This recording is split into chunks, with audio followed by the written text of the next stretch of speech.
So for those of you who haven't done one of these workshops before, the way it works is that I will bring up some of the most common arguments that non-vegans use as an excuse to avoid going vegan, and then we discuss it together. So I'll ask the question and you can all help me with responding. You can post a comment basically, and I'll go through as many comments as I can, and then I'll add to the responses as well if there's anything left, and then we'll move on to the next question. All right, let's use this argument.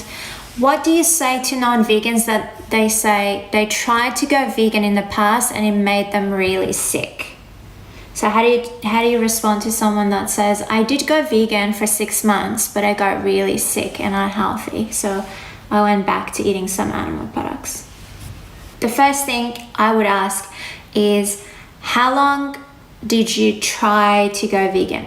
And then they tell me 2 weeks, 3 months, whatever. Then I explain to them how veganism is not something you try, it's not a lifestyle or a diet. So I explain to them the difference between plant-based and vegan.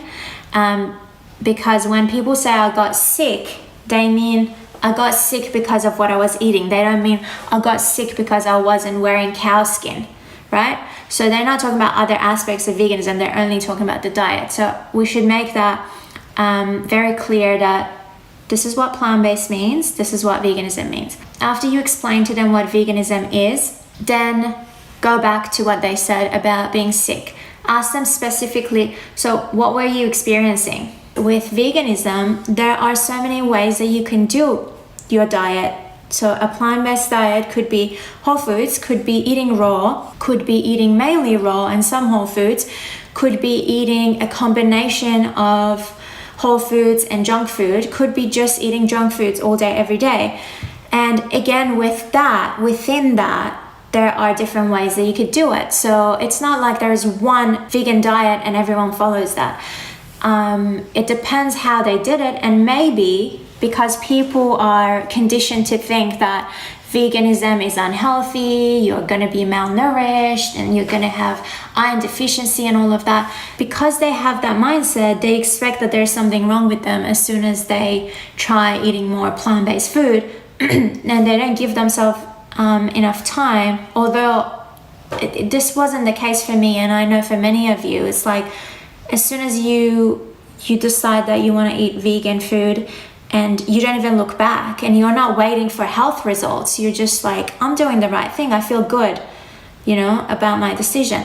So these people might be thinking, oh, I expect some kind of crazy result, like I want to have more energy, I want to feel better, like I want optimal health, and they don't get that in a week or two, and they blame it on the diet. So first of all, how long did you do it for? Second, what was the exact issue that you had? Were you losing weight? Were you gaining too much weight? Did you lack energy? What were you feeling when you say I got really sick? Did you go see a doctor? What was their, what did they suggest? Did they suggest that you do a blood test? Did they do anything about it? Did they tell you exactly what's wrong with your health? Ask them questions, and usually, again, they don't have anything to say.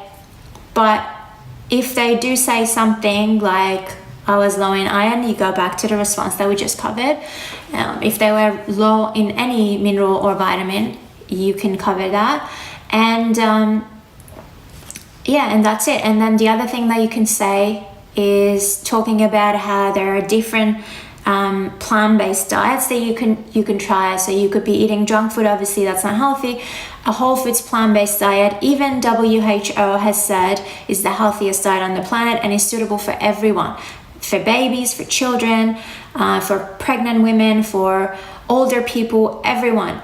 That's the ultimate diet for everyone. So you can't go wrong with that. And then depending on that person's condition, if they have some kind of medical condition, then they might need to have some supplements. So some people might, be born with a condition that disables them from absorbing enough iron, for example. So they might need an extra supplement or an infusion, or I don't know. So everyone is different, and we're not here to give people advice. Like, we're not professional dietitians and we're not doctors. Well, some of us might be, and that's not the conversation to have with these people. So you just explain to them and you say to them, veganism is about animals and their right to live. If you're convinced that animal cruelty is wrong and you don't want to be a part of it, you go and do your own research. You make sure that you don't participate in this. You figure it out. If you need to go talk to your doctor, maybe find yourself a plant-based doctor that doesn't just lie to you because they were funded by these industries and they tell you that you can't be vegan. Maybe you just go and do your independent research. Maybe you just, experiment with eating different kinds of food. So that part, you figure it out. But if you are convinced that you wanted to be vegan, then you'll find a way. And that's all you need to say to these people.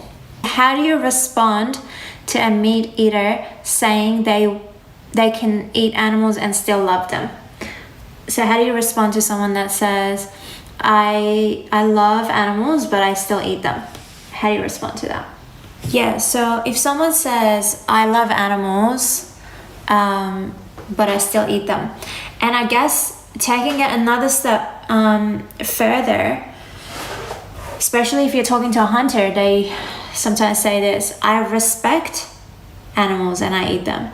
I respect animals and I kill them. I would like to start by saying veganism has nothing to do with love for the animals. So as a vegan, you don't have to love all animals. You don't even have to have a great relationship with all animals, wanting to be around them, etc. Veganism is about taking a stance against animal cruelty. So, for example, if I'm an anti-racist, does that mean that I love all humans in the way that I want to hang out with all of them, I want to spend time with them, I want to have a relationship with them?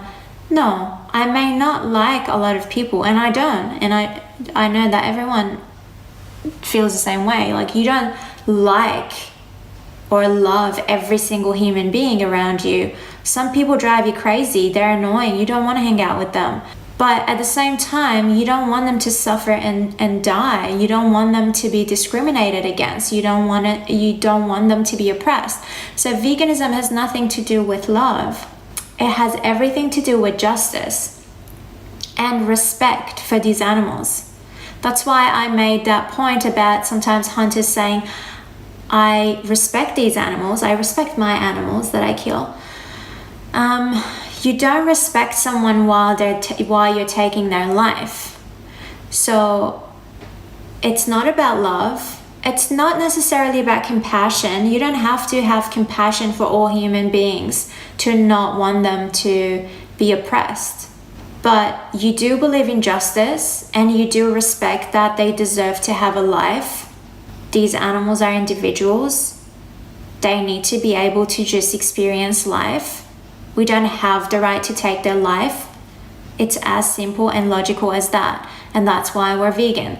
So it's impossible to respect someone to take their life, or to love someone is even worse, because when you actually love someone, unless you're a psychopath, you can't kill them. You can't watch them suffer. So a great example was a pedophile saying, I love children while I'm raping them. I love them.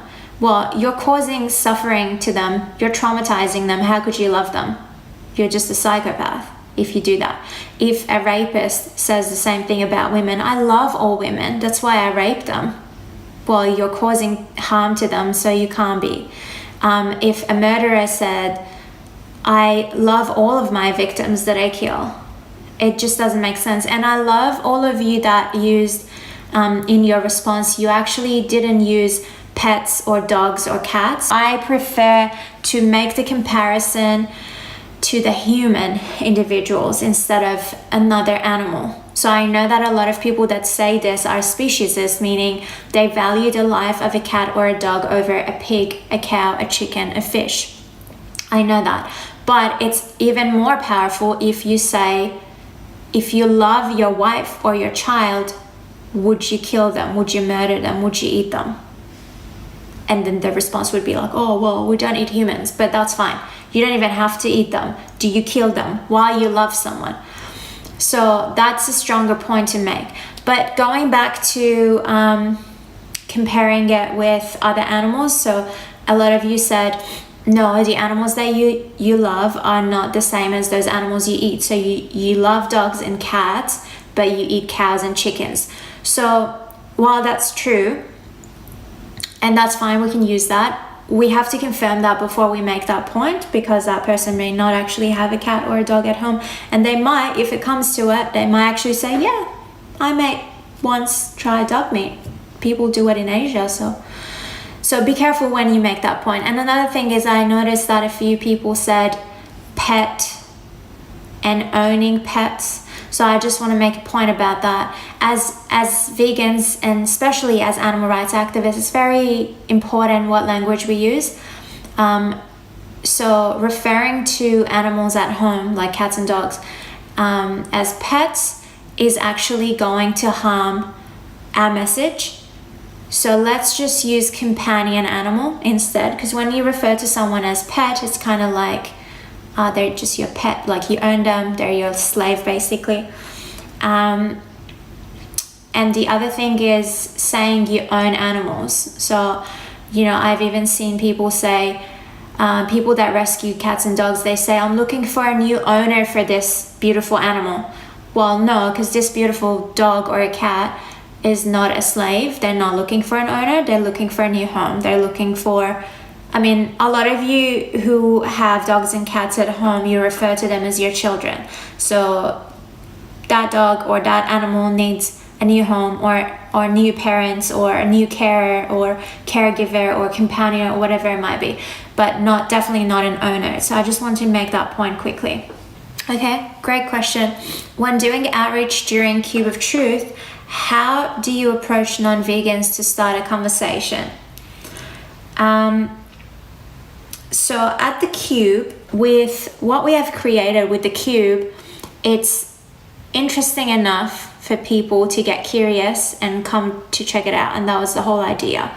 That's why we've set it up this way. So people will come to see what we're doing, because they can see the laptops or TV screens. They have a look and they're like, oh, there's footage playing. Okay. They spend some time looking at the footage to figure out what it is that we're showing, because our signs say truth. So they're like, oh, what are they talking about? They're talking about truth. So the perfect time to approach someone is once they have already started watching the footage, and hopefully they have some kind of a reaction to it. They're usually shocked. They might be shaking their heads. Sometimes they're even very sad. They might cry. So you wait for them to make sure that they're engaged before you approach them. That's the first step. Once you approach them, you just go and stand next to them without scaring them. I've done this before where I go from behind and I'm like, hi, and they're like, oh, you scared me.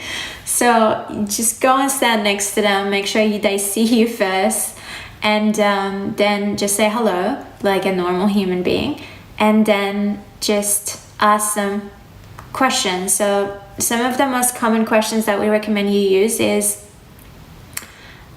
would you like to know what we're doing? Or do you know what we're doing?